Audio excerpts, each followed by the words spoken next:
Anyway, a time battle on me. So, yeah, like I say, have a good day, Jazz. Okay, bye. Bye. I'm dropping my daughter off at work. As you guys know, she had a car accident and totaled her car recently. So, what time you get off? 9. You got it? 9. I mean, you got it? Yeah. Okay, all right. Text me on your way home. Okay. Okay, All right, bye. bye. Yeah. So I don't know. I have this phone that a certain carrier sent me because they're upgrading to 5G, and I had a nicer phone, but I had to get a 5G phone, so it's really ticking me off because it's actually not as good as the phone I had. So you can imagine, I'm like, what is this, right? But it had to be done in a hurry, way back in November. But it's not my preferred phone. Anyway, back to Cardi B. Really waiting for the new Samsung to come out. The situation was she was caught a couple years ago harassing someone. There was a case, did the same thing. Her crew or whatever ran up on someone and hurt them, supposedly, allegedly. And this party was on a live with a vlogger saying the same thing happened to her. I guess you guys have been hearing about Star Marie and all that kind of stupid mess with STDs. I don't care anything about that. I don't gossip. So, I mean, it's against my spiritual beliefs. I don't care about that. The thing is, when you put people in positions of power that are not very bright, and you keep idol worshiping these people, and there's a possibility of all types of indigenous hate and crimes that are going to flare up from just the exploitation of her actually at one point saying she was indigenous until she got called out by indigenous cultures. These things are so dangerous. I cannot believe that people would sit here and not only help this party, but encourage this woman. It is disgusting to me. I don't know her personally. I don't care anything about her person, but just the very exploitation aspect of her whole propaganda agenda, propagandized nonsense is upsetting to me. You know, people express trauma in different ways. You know, no one wants to go through a bunch of colorist nonsense that is being instigated by immigration and primarily the Hispanic population. It is. And if you don't know, then look on my Twitter page. I have all the facts and all that good stuff. Demographics, I'm not going over all of that. Okay, this is not a hate thing against Hispanic or whatever they want to call themselves, Latina or whatever. That's not what this is about. It's about understanding that when you do damage, there's accountability. And whether this young lady is telling the truth about what Cardi B did, whether the other young lady is telling the truth, or whoever else comes out and says that this woman is running around in the streets harassing people and then going crying, calling daddy, or the court system, just like somebody else used to do us, you know, back in VA, hint, hint. And then say, oh, you know, she hit me. Oh, she's harassing me now. Because, and she leaves out what she did to incur the harassment in the first place, because I started something with this party. Not only is this childish and endemic behavior of someone who is not emotionally mature, a very low level of emotional maturity, which was something that was part of the propaganda that was meant to make it look like a gesture of black and Hispanic together are stupid. Okay, now even though this is not black and indigenous, okay, even though she tried it with those indigenous tribes until they stopped her butt a couple years ago, and she issued that apology. She tried it. This is not black indigenous as they would like for you to think.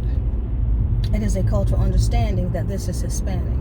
Okay, Hispanic colonies have been forever manipulating culture and have, I mean, even as recent as this century, gone into the Caribbean and colonized even more areas. So this is not something I'm making up. This is not something that's paranoia. This is not something that's more propaganda. I don't have any reason in the world to resent anyone. I'm just trying to tell you, you're being exploited. And not only is this party exploiting you, but she may be working for someone who is encouraging her to do this, but is keeping her out of jail herself. And it's upsetting to me because it's just like giving a child a gun. And you say, okay, don't shoot anyone, but if they tick you off, you can shoot at them, you know. And when they start running, you know, then you pretend like they started.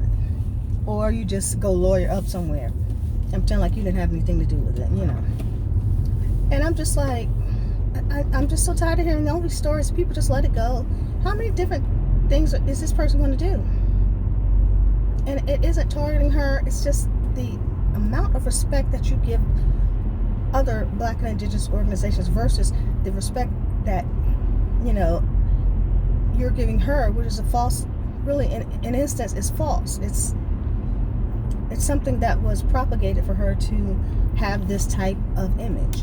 And all you care about, which makes Black people look shallow and very simple-minded, is how much money she has, who she knows, and how much attention she gets, her popularity. And that in itself is quite racist. It's a statement. It's like being in blackface. It makes it look like Black and Indigenous people are dumb. She's dumbing down the agenda, and as you all know, that's a sociological word, dumbing down. I don't have time to explain all of this. I'm not going to. I'm not going to explain celebrity phenomenon. You guys go take sociology 101. You'll figure it out.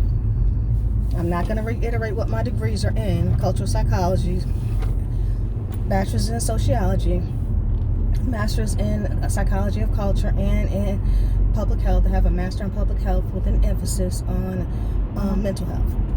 And the reason why I have that, and why I was working on my doctorate in psychology as well, still kind of perturbed about being 2 classes and dissertation away from my doctorate, but that's another story. You know, there are kids, there's reality, there's having to come out here and pay the bills and do what I need to do. And as you can see, it does no good for Black women a lot of times, and we still have to work twice as hard to get the same amount of respect. And this is one reason why. Because of people who have images like this, and then they try to uphold these people instead of the real people that should be getting respect for the work that they're doing. That's all I'm saying. It's frustrating for me because here comes another one. And I'm not talking about hypersexualization or anything like that. You know, that's up to the listener. As you know, I've said I like some of the music that's coming out, Doja Cat. That's, you know, hypersexualized specifically by the music industry. That's my choice if I can interpret hypersexuality as being okay with me, as long as it's not exploiting me specifically or anyone that I feel like it's harming. If I feel like it becomes harmful at that point, I don't care who it is, I'm not going to listen to it. Okay, but I feel like what this person is doing is a pointed agenda. And I mean, I was really horrified. I mean, everyone got upset about the other Hispanic chick that was dark skinned with the afro. I don't know her name. I don't watch Love and Hip Hop or cable or any of that crap, but you know, whatever her name was, because you could visibly see she looked like she was promoting darker skinned individuals as being, you know, in blackface. But you're not going to be upset about Cardi B because she's exploiting indigenous folks, and that's not right. If you're going to stand up for one, damn well stand up for the other. And I don't care about all of you people who are in between, don't like Native Americans, don't like this or that or the other. I don't care about that. What I'm concerned about is if you understand the categorization that goes along with colonization, you can be every culture if you're Hispanic right now in this country, and it's, you know, very well known. It's articles that state that. When I posted the other day stated that. If they can be every culture, they can be you and anyone else, and then you're going to be held accountable for things that someone else has done. Has done that you have nothing to do with. And I don't believe, you know, that they don't want to face the situation where they're trying to say indigenous cultures are dead, and now they're the indigenous cultures. I mean, she literally said that. She was Black and indigenous. Now, we could all have Native American grandmothers like I do. You know, I didn't know her, but I was told my grandmother on my father's side was Native American. We could all have all those people in our families, but we stop right there with indigenous because we don't want to exploit indigenous cultures. Even we don't in African American communities do that. So when they step off the line and they do that, it's disturbing to me. And it's disturbing the effect that it's going to have for the next generation as education continues to dwindle. And it really is dwindling. It's to a point where it's frightening. I mean, you have people that are really honestly just backing people who are, you know, the other, so that they can get somewhere. And they know that they're doing it, and they know they're getting paid to do it, and they don't care about the consequences, who they hurt, who gets raped, you know, kidnapped. This young lady said she was kidnapped on live, you know, and she was trafficked. I don't know what she's talking about. You know, it could have happened. It does happen a lot, and I would hope that she wouldn't joke about something like that. However, in real life, black women are going through a femicide. And we must understand, femicide is not a joke. They are killing black and indigenous women. They've always killed indigenous women in large numbers, and now they're killing black women in very large, noticeable numbers. I post every single day about black women who have been killed, and they're killed by their partners. They're killed by their black male partners. They're killed by, any number of things. Traffickers. Trafficking is also the #1 crime, if you guys don't know, in the world, and it surpassed a long time ago drug dealing. Why? Because it's more profitable, because they can get away with it more easily, because it's easy to get rid of the evidence, which is generally the victim. So I just want you guys to know, there's a number of things between the degrees that I have that you learn that are helpful in real life, and that's why I like learning. That's why I went to school, because I like things that I can understand that affect my everyday life. I was at Howard for a while taking philosophy, and I thought, God, this is fascinating as well. And it tied into my Buddhist studies, and I was like, wow, I would love to be able to at one point study this as well. But I know in everyday life, in real life, I can't practice what I'm preaching, so to speak, because life is difficult to teach people that are under a sort of mind control. And I'm not saying this Cardi B's under MK or whatever. Supposedly the MK program ended in the 80s. Who knows? There's evidence in Canada they were extending the program somewhat. I don't know. I do know that it's got to stop. The exploitation of black and indigenous women has to stop. And I'm not saying take it out on this person or whatever. She's claiming, Cardi B, she was going to commit self-harm or something, which I don't believe. She had to stop. And that exploits the mentally ill when she does things like that. She said in the trial with Tasha K, for those of you who don't follow, that she was so upset over the rumor of Tasha K saying she had herpes, which no one cares anything about. HPV is like, and if you have HSV1, cold sore, nobody cares anything about that.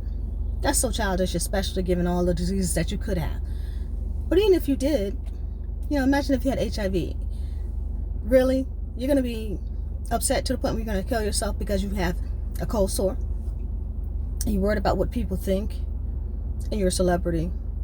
This is the type of propaganda I'm talking about. And then they took sympathy upon Cardi B. And I'm not a Tasha K fan. I'm not a Cardi B fan. But even I, who don't gossip and don't get into it, heard about this. I heard about it because it was so outrageous. This woman actually walked out of court with a $1 to $3 million settlement for lying. If she's upset over something she did to herself. She's been jumping people, running up on people, creating chaos. She's like a kid. And she keeps doing this stuff to people, and then there are no consequences for her actions. And then she gets caught. She pulls a sympathy card. Oh, but I was so upset. Come on. Like a little kid. Someone comes at you and says something to you that's racial slur. You hit them back, and then they say, well, you start crying and coming up with all types of things to get sympathy for. Nobody feels sorry for you. You have no accountability for your actions. And you did these things knowing they could be harmful to black and indigenous women, and you didn't care. And then you went to court and said somebody hurt your feelings. You have every right to file a libel suit if you want to. Everyone does. But the thing is, if you're filing a libel suit because someone hurt your feelings, think about the feelings of the other people that you're hurting, and all the black and indigenous women that have been harmed and raped and traumatized that you give no apology to. Now, you did give that apology to the indigenous tribe, and I don't blame you because that's really something that you couldn't avoid. But I think you need to give an apology to a lot more people other than this vlogger that was on Nick at Night talking about how she was traumatized. I don't care if her story is true or not. My concern was it's still going on. All these years and you're still doing it. I suppose you have contracts, you have an act. But why don't you just be an honest person and come out and say, I am truly sorry for anyone who was traumatized by my immature actions and traumatized as a Black and Indigenous woman. Why don't you just be honest? That's what's upsetting to me. Because the more it happens, the more people believe that that's what's really the agenda. That's the occurrence. We're stupid. We're hypersexualized. We're immature. And I don't care. I mean, that's your image. That's what you choose to do. But I'm saying don't cry wolf and something happens to you and then you just have no accountability. I don't know about any drama. I don't care. I'm just frustrated in general by the lack of accountability, not only from you, but from the United States in taking care of this agenda to make sure there's not a genocide, another genocide of the indigenous cultures that are left. It is very, very important to do that, and also to the ancestors of those who have indigenous identity. We don't need exploitation any further of these people. Enough. Anyway, like I said, I don't like to rant. I had to pull over here because I got some stuff to do. But I just wanted to say what I wanted to say, because people misconstrue, people lie. People have their own agendas. They love to lie on Alicia. But when Alicia opens her mouth, then they shut up. And you know why? Because I mean what I say, and I say what I mean. And you can sit down here and lie when you hear me say what I say. But I like to see you sit down here and say it to my face. Because mommy don't play that. Anyway, I'll get back to you guys. Sorry I'm not in a good mood. I'm just, things irk my nerve. And things have irked my nerve. And they're going to continue to irk my nerve. And as long as I continue to, internalize things, kind of repress things psychologically, which I try not to do. It really is hard. In certain situations you have to. You cannot express yourself in every situation fully. Which is why, especially in places in the South, like in North Carolina, they take advantage of that. And so it starts to build up and build up and build up. And then you're like, ugh, I'm really gonna, if one more person says one more thing to me. And so when you get to that point, especially when you have a background in psychology, then you start to understand that you need to just kind of unravel a bit. Say what you want to say how you want to say it, and get it out there. There's a lot more I want to say. That's why I said live would be really good. But, I got to find time to do that. But, I got my son back here with autism. Say hi, Jitador. Yeah, he's a big handful. And my daughter, she's 27 now. She's working. So there's a lot.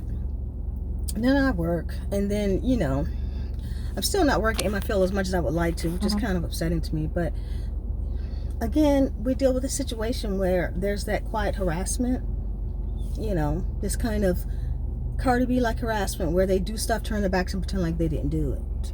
But they did. And I mean, that's a coward.